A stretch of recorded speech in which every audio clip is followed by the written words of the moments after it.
So, yeah, thank you that I can be here that spontaneously. And thank you for preparing the stage with the first talk. So I can directly start to go into our practice in Berlin. I want to share a little bit with you.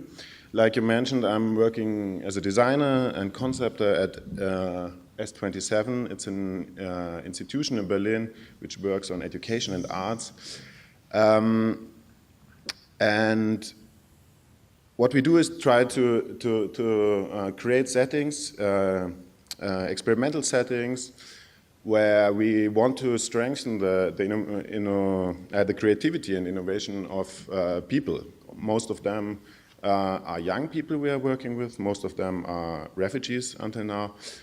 And they work together most times in workshops with artists on crafts and design. So this is the base of our work. And sometimes in the last year, questionings came up out of these workshops and ongoing projects. And I want to give you a little overview of our work so we can, in the future, link in. I think there are a lot of links with other projects here or researchers.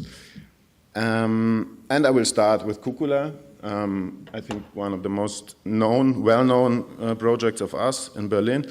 So in 2013, we started to work with 5 refugees from West Africa, in our Western view, uneducated, and without permission to stay or work in Germany. And we started to work with them on a design concept of Enzo Mari, who created plans for furniture, DIY plans for furniture in the 1970s. You see one chair on the right side, it's the Sedia Uno. And out of this 3 weeks workshop, there was an incredible energy of the guys and a group feeling. So the kind of stupid idea came up, why don't we create a company, sell the furnitures, create an income, educate them, and try to make them legal by work. So what we needed for creating this is a product. And the guys started to implement in the furnitures pieces of the woods, of the boats they came to Lampedusa with.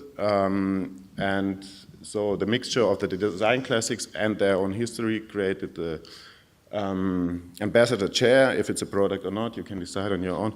But we created this. We get a license of Enzo Mari, exclusive for refugees, so they are the only ones who are allowed to sell these furnitures. We created kind of a picture. So a website, visit cards, Facebook, where we said, okay, this is CUCULA, Refugees Company for Crafts and Design. We haven't been in this moment for sure, but we created this glimpse of a reality, how it could be.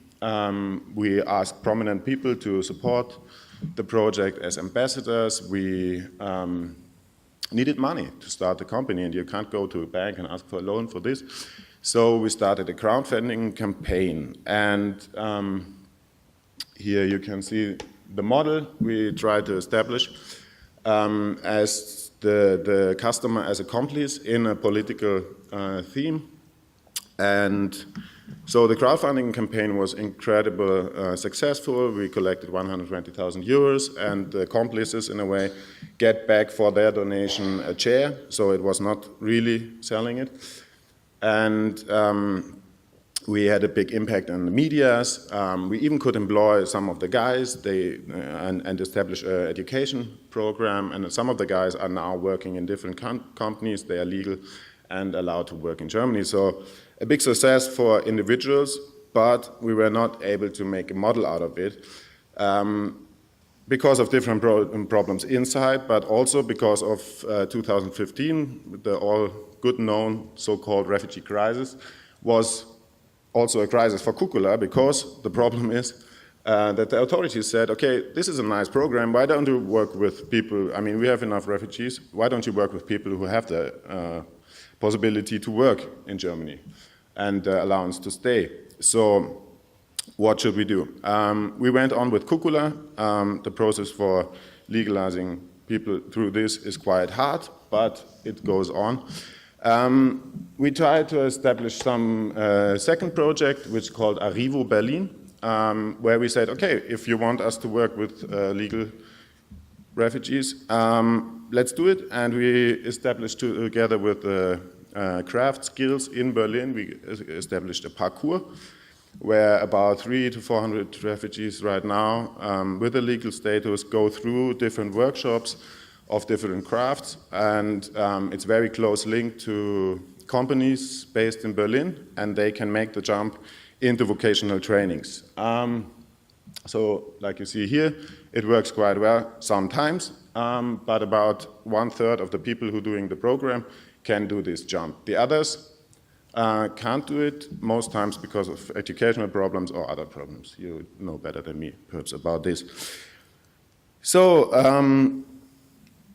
by the time there was another idea coming up together with the church in Berlin, so to redesign one of the cemetery in the middle of Berlin, because in Germany nobody wants to get buried on the graveyard anymore, so they get empty, and we started to redesign it as a place called Die Gärtnerei, where we want to question together with neighbors, with refugees, in relation between nature and city, the question, how do we want to live in the future?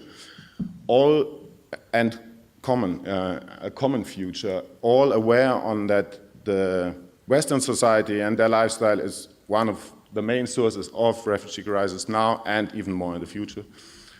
And from this, there is the chance to, on this place, to really start from the scratch, question these,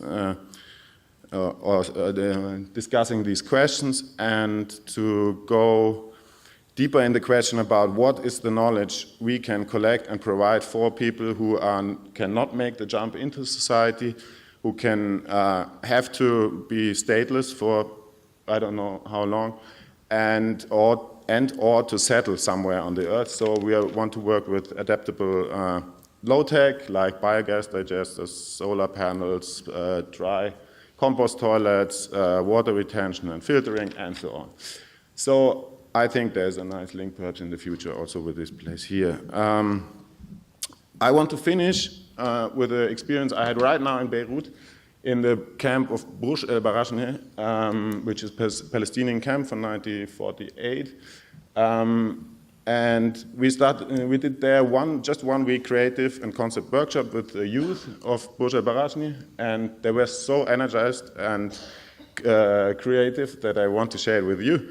So they started to have incredible ideas and engagements on creating better environment for their community in the camp. So like you see, the wires, for example, they're extremely dangerous because there's water and wires, and a lot of people dying every year there, so they want to separate it, and they did. They created some street lights to make the narrow, dark streets brighter and more secure for women in the dark. They created prototypes for small trash bins, playful, like with a basketball thing to recycle the stuff.